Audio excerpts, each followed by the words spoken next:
Evolution of dance.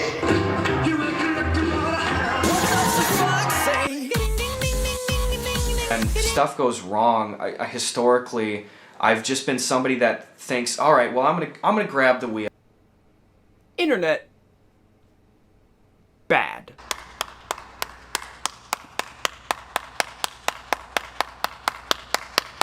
There, now between my status as a YouTuber and my bold opinions on the internet, I should be hailed as a genius in no time. You need me to explain this one to you, don't you? Today we're talking about Donald Glover and Bo Burnham, arguably two of the most interesting artists to rise to fame since the advent of the internet. I think it's not a stretch to say the two are very similar artists. They both got their start on YouTube, where a majority of their early fan base was formed through their comedy, which was often crass or absurdist. But as they continued navigating their careers, they grew out of YouTube and their content began to mature. They started revealing more about their personal lives, and they turned a spotlight on widespread social issues. And it's here where something interesting started to happen. As their content got more critical and started making fun of people and society more, they eventually turned the most critical eye on the very thing that got them popular: the internet. Glover was the first out of the two to really strike at internet culture with his album Because the Internet dropping in 2013 under his Childish Gambino moniker. Burnham sort of poked at the internet a lot in his content over the years, but his opinions sort of became fully realized in his most recent special, Inside, which dropped last year in 2021. Ooh, speaking of Inside, do you guys want to see my best impression of a YouTuber who just discovered Inside for the first time?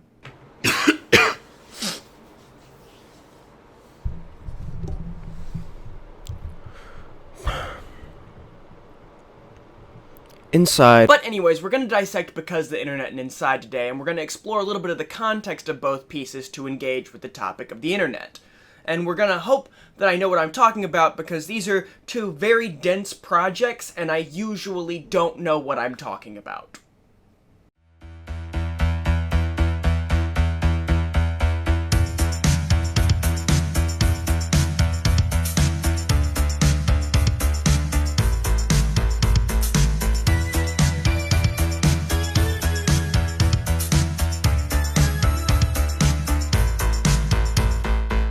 Even though Because the Internet came first, I want to focus on Inside to start off. This is because Gambino's take on the internet is a little bit more subtle and spread out across a ton of different projects he did at the time, so it's a little bit harder to unpack, whereas Inside is more like being hit over the head with a pot that has internet bad written on it.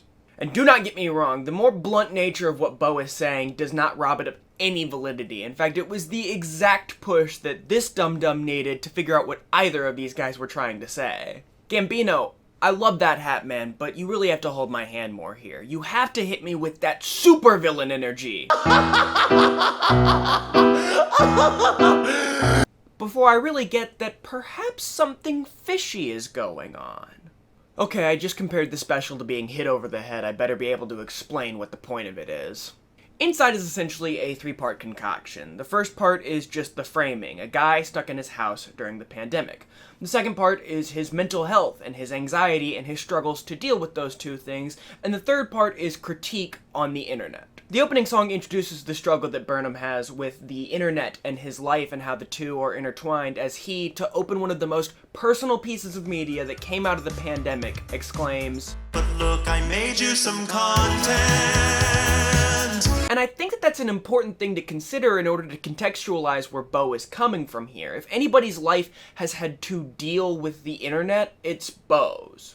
The man is usually referred to as one of the first internet celebrities. He owes his fame to it, he owes his well-documented struggles with his fame to it, so he's probably mulled over the idea of the internet a lot, and he probably thinks about it pretty harshly when he does. Thus, recognizing how the internet affects Burnham's mental health specifically is a really important thing to consider. Another important piece of context is the fact that Inside is essentially a dramatization of a man stuck inside his house during the beginning of the pandemic, so the outlook is rather pessimistic. Well, I feel like shit. Oh, shit. Bo's premise is simple. The world is ending, and we're all overindulging in the internet to try and distract ourselves from that fact, despite the fact that it's not a solution. If you wake up in a house that's full of smoke, don't panic. Call me and I'll tell you a joke. If you see white men dressed in white cloaks, don't panic. Call me and I'll tell you a joke. Oh shit, should I be joking at a time like this? That theme is felt throughout the whole special, though it probably makes itself most apparent during the song That Funny Feeling, which is about the brief moment of terror that people allow themselves before they retreat back to their comforts to mask it again. The whole world at your fingertips, the ocean at your door. But the internet bashing hardly stops there. Throughout the special, Bo takes time to explore the specifics of why the internet is terrible. I don't know about you guys, but I've been thinking recently that maybe allowing giant digital media corporations to exploit the neurochemical drama of our children for profit, maybe that was a bad call. His song Welcome to the Internet is particularly noteworthy. In it, Bo describes the idea of the internet through what most people have likened to a Disney villain song. Could I interest you in everything all of the time? I wonder what he's trying to evoke there. The idea he sings of the internet is that you are getting everything all of the time. All of the good and bad of the world are in one place for you to easily digest. All the facts and fiction are presented together as if they are the same thing. All the cats and dogs are living together, mass hysteria. Enough, I get the point. And it's given to us this way to make sure that we are never bored. We are constantly entertained, and thus we are constantly feeling like we need to be entertained. It's really kind of scary, the idea that everything in the world has been put on the internet and tooled in such a way so that it can be presented to us in the same lackluster manner. It really begs the question, how does that desensitize us? It creates a big weird soup of emotional distance where on the same page that you find out that somebody died or some tragedy is struck, you can probably find 100 memes already being made about it. Bo also explores the way in which we engage with social media through the song White Woman's Instagram. The song is pretty straightforward, it's mostly just making fun of the repetitiveness of Instagram posts, but I wanted to put it in this video for this one specific part.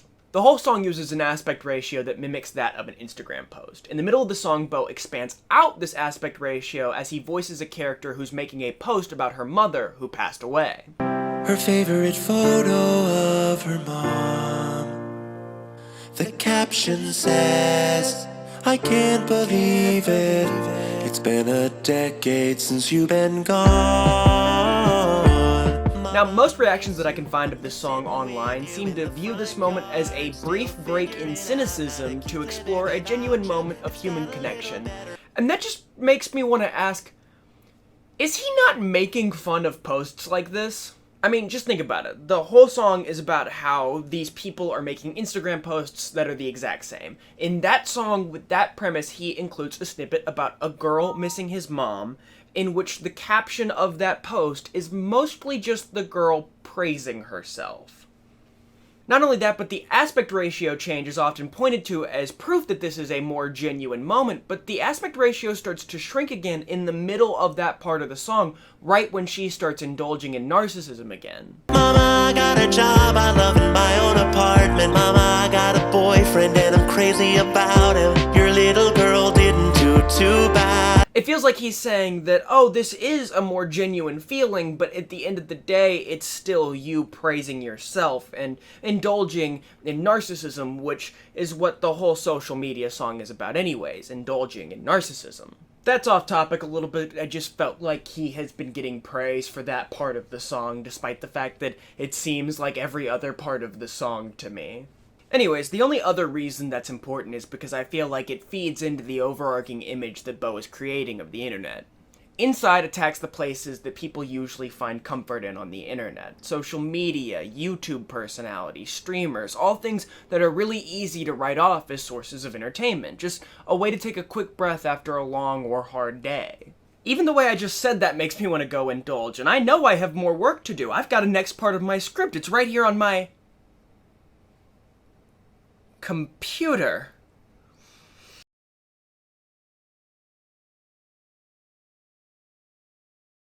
But the point Burnham is trying to make here seems to be more about overindulgence than anything else. However, don't get me wrong, he is not presenting a problem that can be solved by just putting down your phone for a few hours a day. The amount of time we spend online is not as relevant to the special as the amount of life that we have interwoven with the internet. Burnham talks a lot about the culture that has emerged around the internet. He addresses cancel culture and how it has grown on his song Problematic, a song that starts off like it's going to be a genuine reflection on some of his past mistakes, but quickly devolves into a hunt to look for every single thing that he's ever done wrong and make sure that he says, I'm really fucking sorry.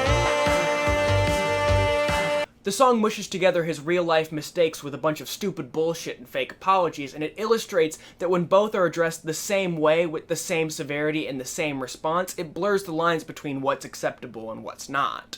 In the same vein, his sketch about brands talking about social issues pokes fun at the idea that brands are trying to appear more human when they go online. The question is, what do you stand for? Who are you? Bagel bites? Twitter fights, TikTok trends, pride flags during Pride months, all these things that brands do to try and appear more relatable online, despite the fact that they don't care about the actual human beings who work for them in real life. Again, the internet helps blur a line, this time between important issues and advertising, allowing advertisers to benefit off a fight for change that they don't do any actual helping with. Consumers want to know, are you willing to use your brand awareness to affect positive social change, which will create more brand awareness? He also talks about how this affects social interactions in two different segments where he addresses a fake live audience. One in which he begs the question, can anyone shut the fuck up? And one where he talks about how interacting IRL is mostly a dead art and how people would rather interact in the Much more safe, much more real, interior digital space. It's also worth noting that Burnham utilizes his space really well during this special. Everything is shot in the same location, but he changes the framing and the lighting around to portray different themes. All of these emotions coming from the same location once again makes me think of the internet, and that's important because it's the fact that he's in the same location every single day that slowly drives Burnham's character insane. The point here is that the growth of the internet has slowly desensitized the world to the complexities of life. The good comes with the bad now. Everything is bite-sized. Everything is everything else, and it all comes in one box that just so happens to be everywhere. It's kind of terrifying. And it's supposed to be. Context and intent matters here, and Burnham was coming from a place where everybody everywhere felt trapped and worried, and he was trying to capture the complexities of the internet through the lens of a world that feels like it's quickly coming to an end. Inside, in that way, feels more like a cautionary tale, a warning against how extreme we seem to be getting with the internet. It deconstructs the internet and our use of the internet in a way that feels almost like a horror movie. But beyond that, it doesn't really get more existential or philosophical. Unless I watched it wrong, which is completely possible. To dig deeper than we already have, let's examine Because the Internet.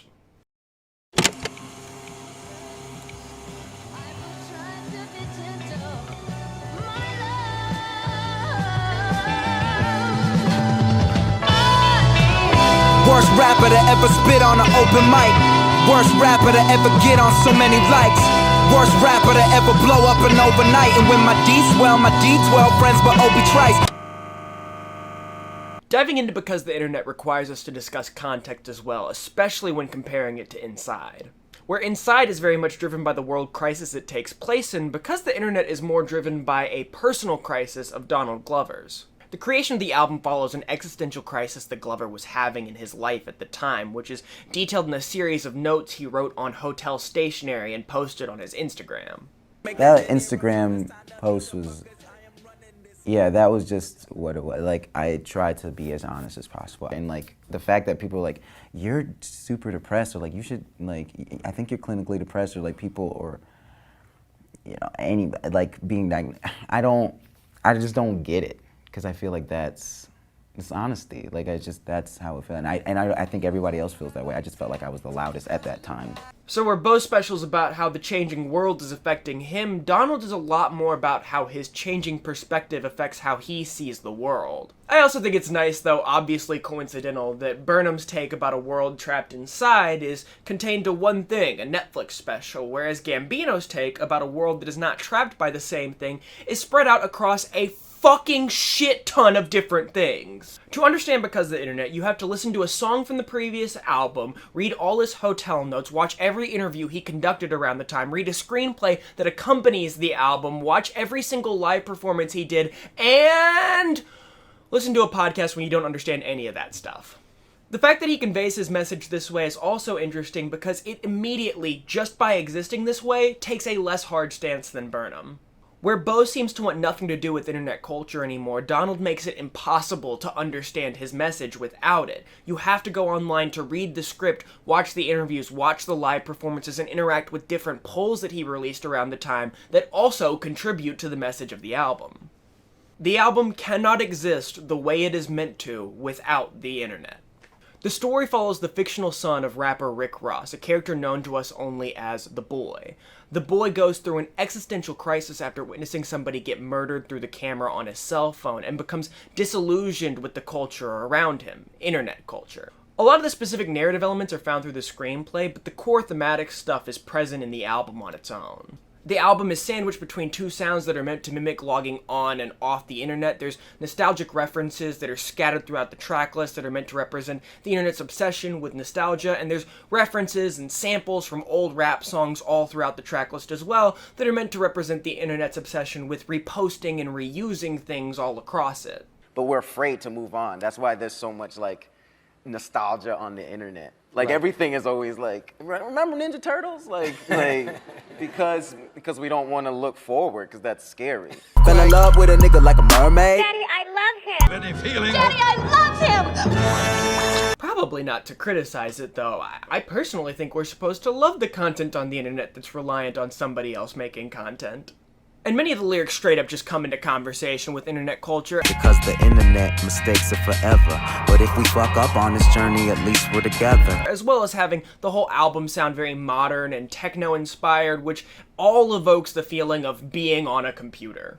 Still, the whole thing can feel like it's less relevant to the internet than a project like Inside. A whole lot of its runtime is spent pondering existential questions such as, why are we here? What does it mean to truly connect? When are we only looking back? If I'm looking at her booty, at her booty. While I was doing the research for this video, I actually got a little bit scared. Was I being Ashton Kutcher punked by the album title? Was Because the Internet just a cool sounding name and Gambino was just trying to trick me? That sick fuck? Was he just trying to get me? Is this whole thing a vast conspiracy? But then I realized that Gambino couldn't have been tricking me. I was untrickable in 2013. And then I had the slightly more relevant thought that the internet actually serves as the foundation for the whole album. All the existential thought and questioning was a result of internet culture. It was, what does it mean to connect in a world that can constantly be connected? And what makes up a person's identity when they can be anything they want online? Like, I feel like more lost and alone than I've ever felt. But I feel like everyone feels that way. I don't think like I'm going through it. We are lost, and I feel like we're more faceless than ever because of the internet. And I don't want this to be taken like he doesn't like the internet. Like, this is not an indictment. The internet's like the best thing like ever. I love it.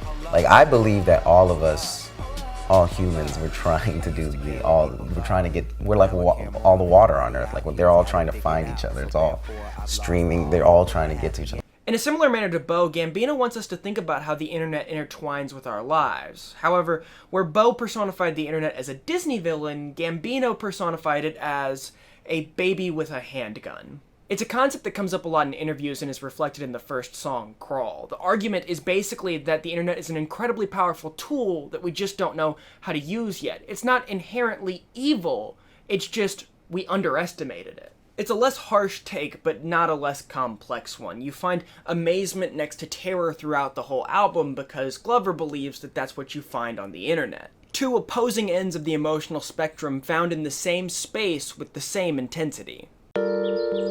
Rainbows, sunshine, everywhere I go. Rainbows, sunshine, go. See, now I don't wanna see an error, an error, an error. See, now I just wanna live forever and ever. Maybe it's the last night. Maybe it's the last night. The biggest takeaway from the whole album has to do with dissociation. Gambino's big point is that the internet allows for a certain distance from emotion and from complexity and from people that may not be healthy for us. We can connect with anyone and learn anything, but we never have to follow through with any of it. There's always another option. 2 dates and you still wanna get it in. And they saying it's because of the internet. Try once and it's on to the next shit. X or the old face on your exes, right? The biggest critique of internet culture comes on the first half of the album, where Gambino raps about the luxuries that the internet covets, such as sex, parties, drugs, money, right next to the problems that plague internet culture, such as the perpetuation of racist systems, ego stroking, and the inability to move on. Still eating the hate so saucy. Put shrooms in my roommate's coffee and got more likes than a white girl talking. More hits than a fight comp where they fight cops. Didn't stop when I heard shots. Watch a dude drop from a clock. Got a The last bit of the album turns into the existential stuff, with Gambino exploring why he thinks we're here, what it means to connect, and the importance of moving forward. Who would have thought this? We almost lost it. When you're not inside the darkness, it's hard to see. Let me sleep in tradition. Keep 'em out in the distance. Tell you that we haven't been. But Gambino doesn't really present any of these ideas or the idea of ditching internet culture in general as a solution to the problems that we've created. In fact, in the screenplay, the boy does try and ditch all of this stuff and reconnect with what he thinks is important, and it backfires on him and leaves him spiraling into a suicide attempt. The project never really advocates for the loss of the internet or the internet culture. It suggests that change isn't that easy and that we might not even get to benefit off the change that we have to start making. Gambino's plea here isn't just for people to put down their phones, it's more about trying to break the habits that the internet represents the peak of. Stop trying to overindulge, allow yourself a little space, allow yourself time to be alone, and maybe have a little less of everything all of the time. Like I said, Burnham's take here really helped me to understand Gambino's, but where Burnham focuses more on the system, the corporations that handle the internet, and the websites that are on the internet, Gambino seems to be focusing way more on the individual. Like, no one's really happy because we're not attaining those goals that everybody told. We're supposed to have kids and do like all these things that we're supposed to, and no one's really happy because like they realize like all those things are kind of not what make you happy. That's what our parents did. To like have purpose. They were like, yeah, and now we have all that stuff, and like the thing we're supposed to do is really be helping each other, but we've been brought up in this kind of like, well, I'm supposed to be like the top ranking manager at this thing by this point and have that, and it's not real. It's just not real. It's not necessary. Everybody should be just following their passion because they're gonna be good at that at most, but like people are too worried about their jobs because people gotta eat. It's sad, but it's just like, it's true, like, people gotta eat.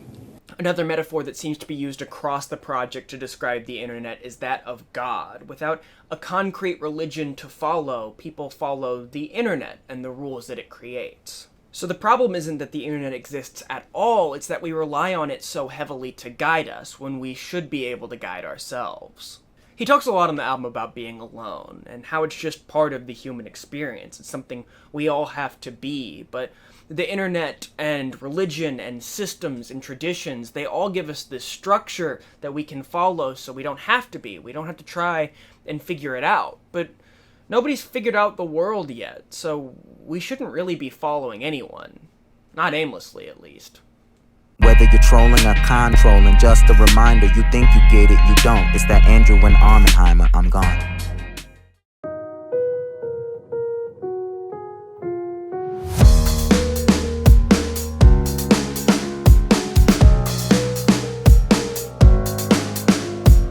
For context, before I watched Inside, I was not at all interested in or involved in the conversation surrounding the internet. A lot of what I had heard about the internet was talking about how it ruined humanity and how it should have never been invented, and when you start with that as the basis for your conversation, it just seems like a useless conversation to have. The internet exists. How does acting like it shouldn't help? It just felt like a notch in someone's conversational belt. I'm so forward-thinking, I don't think the internet should exist.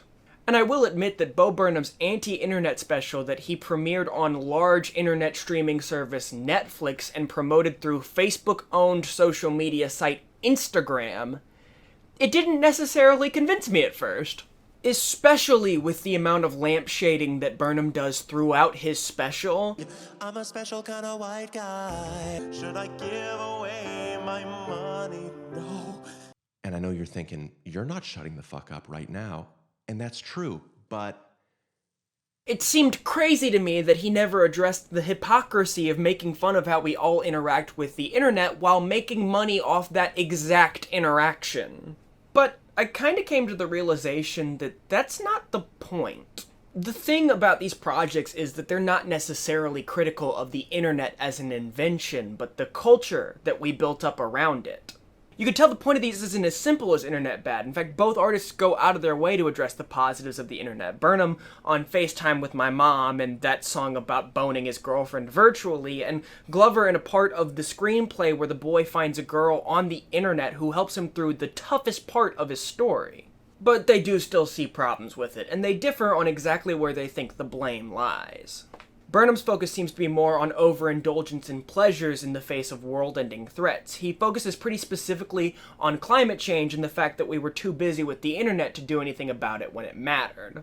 Because of this, Burnham's take is more about emotion. People should be scared or angry or sad, but instead they just overindulge in the internet until all of those emotions become just a funny feeling. Glover covers this too, but because the internet is more about connection than anything else, the album covers relationships and how meaningful or meaningless they can be, and how the internet helps make sure that you never have to be outside of one, even though you probably should be at some point. But he also puts importance on how all of us are in this together and that we should be trying to help each other when we can, and the internet could be a great tool for this, and it kind of fails at it too. It's kind of a complicated take, but it's essentially that relationships are important as long as they're happening a certain way. You have to know when to be alone and when to be together, and the internet almost flips those two, bringing us together when we should really be processing something on our own and leaving us more isolated when we should be working with each other. We argue when we shouldn't have to, and we bury ourselves with people who believe the same things as us, but in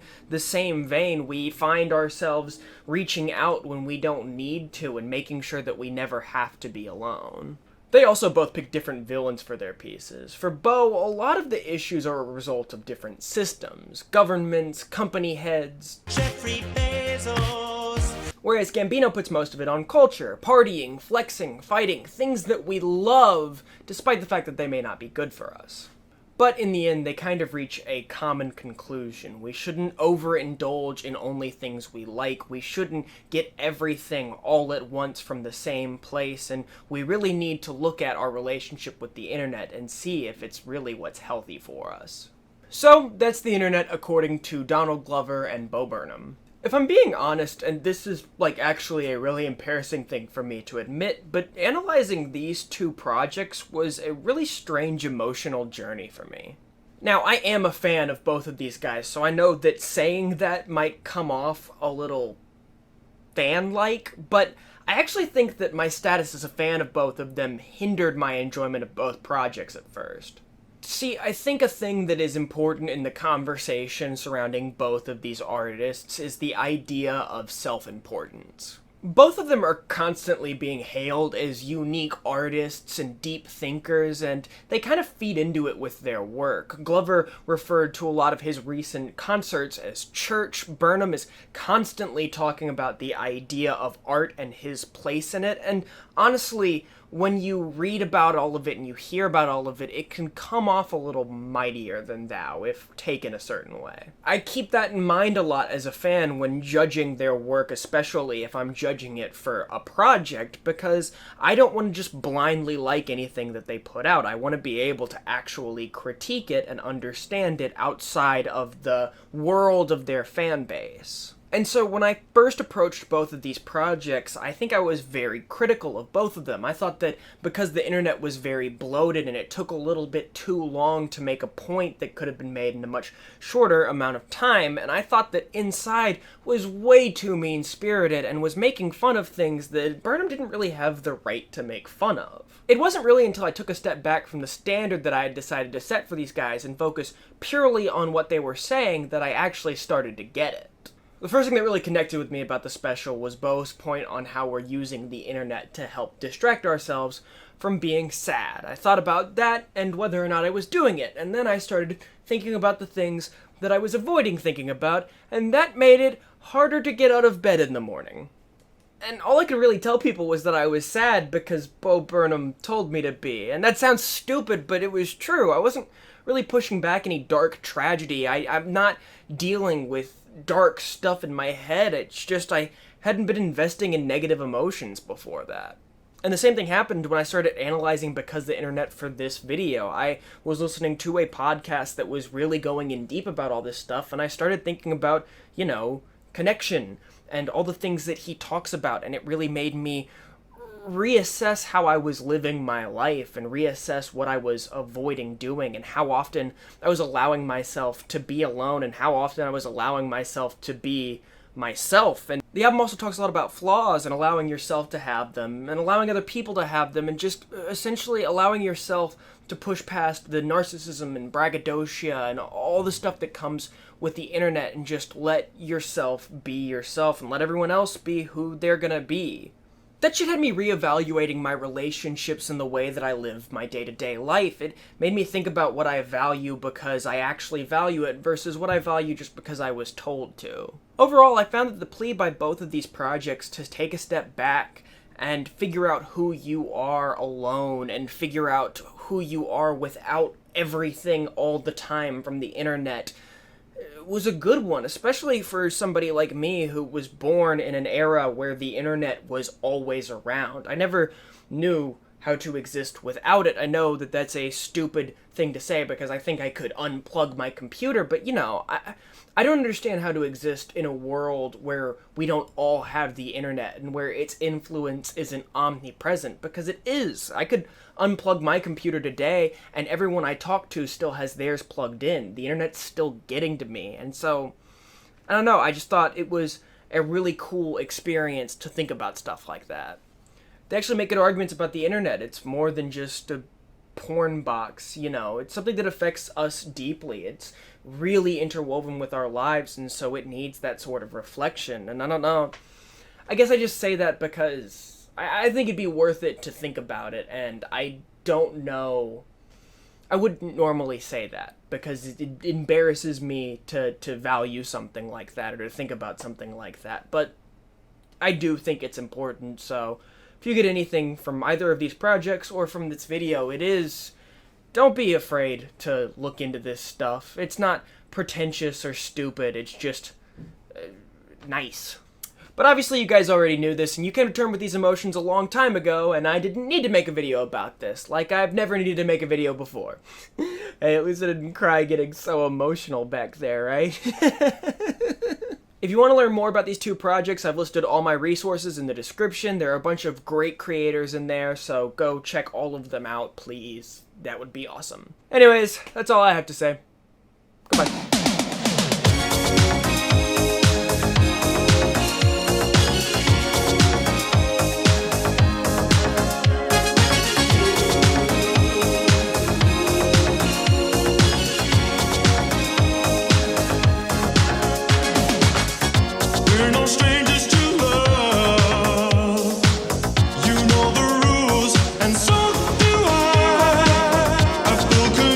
While I'm thinking of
so